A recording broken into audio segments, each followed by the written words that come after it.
Sementara itu, Saudara, setelah ditetapkan sebagai tersangka kasus peredaran kosmetik racikan berbahaya dan telah diserahkan ke Kejaksaan Negeri Kota Gorontalo oleh BPOM, penasihat hukum tersangka bakal mengajukan permohonan penangguhan penahanan. Penyerahan tersangka dan barang bukti ke pihak Kejaksaan untuk proses penahanan yang dinilai secara tiba-tiba membuat tersangka kaget dan syok. Dengan didampingi langsung oleh penasihat hukum, owner kosmetik racikan Ebudo berinisial NA alias Elis terlihat tiba di Kejaksaan Negeri Kota Gorontalo untuk melakukan sejumlah pemeriksaan oleh jaksa. Usut punya usut, owner kosmetik racikan handbody Markalak ini telah ditetapkan sebagai tersangka oleh BPOM Gorontalo atas dugaan peredaran kosmetik yang berbahaya dan telah menelan sejumlah korban. Setelah resmi diserahkan ke pihak Kejaksaan dan akan dilakukan penahanan di Lapas Perempuan Gorontalo, penasihat hukum tersangka yang sejak awal mendampingi kasus ini mengaku akan berupaya mengajukan permohonan penangguhan penahanan kepada Kejari Kota Gorontalo dengan sejumlah pertimbangan.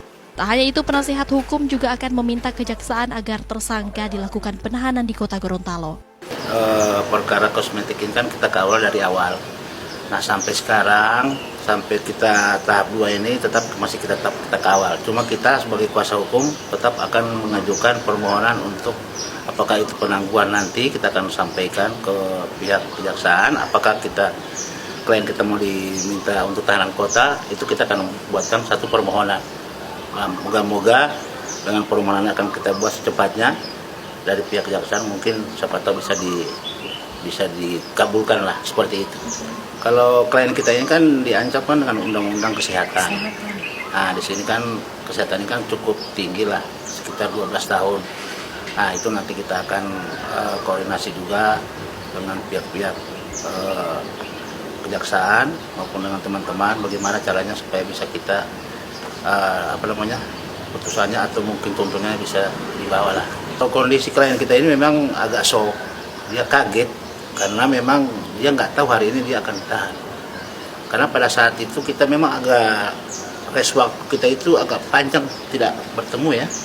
Tiba-tiba hari ini dia datang ke rumah menyampaikan bahwa hari ini ada panggilan. Itu dia kaget. Penyerahan tersangka dan barang bukti kepada Kejaksaan oleh BPOM yang dinilai secara mendadak ini membuat penasihat hukum kaget.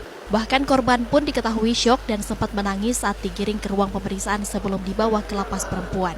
Sebelumnya, tersangka Elis atau owner kosmetik racikan Ebudo ini diketahui telah melanggar Undang-Undang Kesehatan dan Perlindungan Konsumen hingga harus dijerat dengan ancaman pidana 12 tahun penjara.